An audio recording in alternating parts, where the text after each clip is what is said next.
concernant les chances de ce fils de Capgard qui était élevé par Pierre de Mélès-Mélin. Ouais, c'est vrai, Dolos, à propos duquel circulent des informations très positives. Lui qui s'était classé 3e donc d'un prix Wild Monarch lorsqu'il était entraîné par Guillaume Macaire et qui s'est déjà classé à l'arrivée d'un groupe 1, c'était sur l'hippodrome de Chepstow. Alors les FR ont enlevé les 2 dernières éditions avec de Paul cette Nichols, épreuve. l'entraînement de Paul Exactement, Nichols. les 2 étaient entraînés par Paul Nichols, c'est Diego Ducharmy et Calando. On en profite justement pour dire que Paul Nichols, eh bien, lui non plus n'a toujours pas triomphé depuis le début de ce festival. Alors, il a moins de cartouches évidemment que les années précédentes, on le sait, mais là il présente le 5 Dolos, mais également le 13 Dream Catching, un autre FR qui est associé à Stan Shepard et qui reste sur une victoire. Donc voilà pour les chances de Paul Nichols.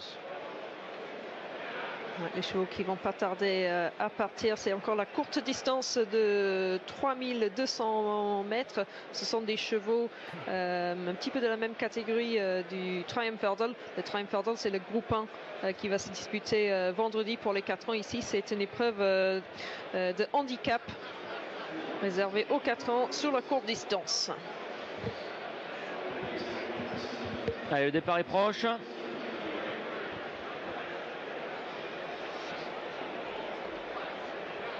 « 22 concurrents au départ. Départ en mouvement.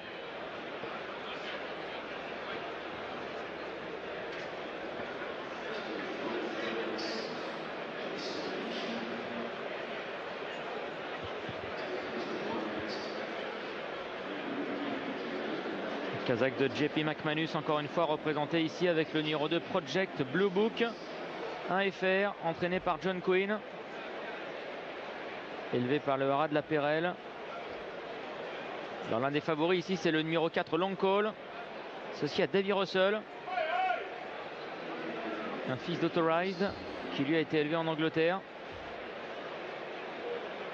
Il est co-favori avec le numéro 1 Divin Béret, donc pour l'entraînement de Nicky Anderson.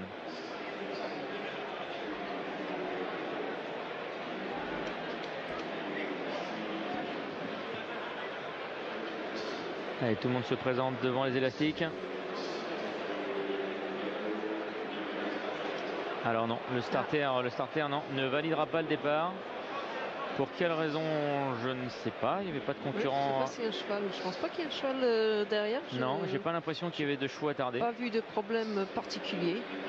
Donc les chevaux vont faire un tour, ils vont se mettre en ligne, arrêtés pour un départ arrêté maintenant pour ce Fred Winter Juvenile Handicap Hurdle Race, un groupe 3, une course qui a été créée en 2005 quand le festival a été rallongé pour faire 4 jours au lieu de 3.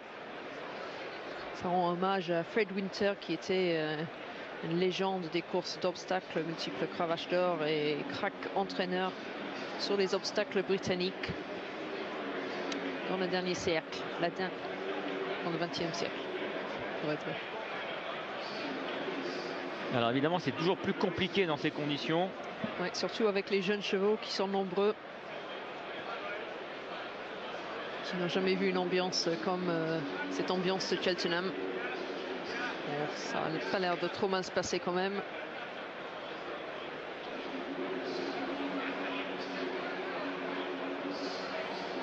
Les 18 Fadas un petit peu en retrait, c'est l'entraînement de Dan Skelton, la monte de Harry Skelton.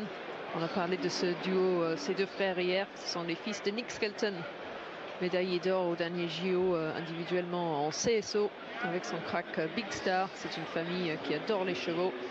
Et là c'est parti. Et oui c'est parti, effectivement cette fois-ci le départ est validé avec donc 3200 mètres à parcourir dans ce Fred Winter Juvenile Handicap Hurdle, les 4 ans qui s'affrontent avec un bon départ à l'extérieur pour le numéro 14 Dakota Moire. Elle est bien partie également la casaque rouge de Linger qui galope au centre de la piste avec à ses côtés le numéro 10 Rainbow Dreamer. Vient maintenant également la casaque blanche du numéro 20, c'est Dodgy Bingo. Derrière les animateurs se trouve Nietzsche, le numéro 15, associé à Danny Cook. La casaque de JP McManus patiente à l'intérieur, c'est le numéro 2, Project Blue Book. Au centre se trouve également Dom Pérignon du 10, le numéro 9. Où sont les Paul Nichols? Eh bien écoutez, ils sont plutôt à l'arrière-garde avec le 13. C'est Dream Catching, mais également le numéro 5 Dolos. Dolos qui se rapproche maintenant et qui vient 7-8e au centre du peloton. Il passe devant les tribunes. avec l'avantage pour le numéro 3 Philux, l'un des nombreux FR au départ de cette épreuve. Linger est en deuxième position, avec ensuite le numéro 15 Senic. À l'extérieur maintenant tente de se rapprocher le numéro 10 Rainbow Dreamer, avec à son intérieur la casaque bleu ciel du numéro 16 Zigzag. Le numéro 2 Project Blue Book patiente à l'intérieur. Un peu plus loin se trouve le 14 Dakota Marret, avec Icario également, le numéro 17 qui défend la casaque de la Gigginstown Austel. À l'arrière du peloton, on note la présence de Candyberg, avec également le numéro 7 Long Call. Il y a beaucoup de rythme dans cette épreuve, avec le numéro 3 Philux qui est toujours sur la ligne de tête. Derrière, quelques concurrents se sont montrés hésitants, notamment à l'arrière-garde. Mais Philux, lui, a très bien franchi cette difficulté. Il mène toujours devant le 20, Dodgy Bingo. En troisième position se trouve toujours le numéro 15, c'est Nietzsche. À son extérieur se rapproche maintenant le 14 de Dakota Moret. Devant encore le numéro 10, Rainbow Dreamer. Alors que Dolos, l'un des concurrents en vue, est toujours au centre du peloton. Accompagné également à son extérieur par le numéro 6 Flying Tiger. Derrière les premiers, le 11 Diable de Sivola, avec Dreamcatching également, l'autre représentant de Paul Nichols qui patiente au centre. Il est juste devant la casaque verte du numéro 9, Dom Pérignon d'Ulysse. L'avantage toujours pour Philux, le numéro 3. À son extérieur se trouve Dodgy Bingo. Troisième position pour Nietzsche, le 15. Devant Dakota Moret, le numéro 14. Dolos est également en très bon rang, tout comme là ce Divin Béret, les deux FR qui se tiennent de près. Dans leur sillage, galope la casaque blanche de Poker Play. Le numéro 8, avec juste derrière une progression, semble-t-il, pour le 13, Dreamcatching. La descente avec Divin Béret, le numéro 1 qui vient maintenant sur la ligne de tête, en compagnie du numéro 20 Dodgy Bingo. Philux, le numéro 3, commence à être sollicité et cadencé par son partenaire. Au centre se trouve le numéro 14 Dakota Moret. Dolos est en embuscade derrière les premiers, de même que Dom Pérignon d'Ulysse, alors que complètement à l'extérieur maintenant tente de progresser le numéro 8 Poker Play, avec également le numéro 13 c'est Dreamcatching. La phase finale, bientôt le dernier tournant, avec toujours le numéro 1 Divin Béret sur la ligne des premiers, de même que le numéro 14 c'est Dakota Moret.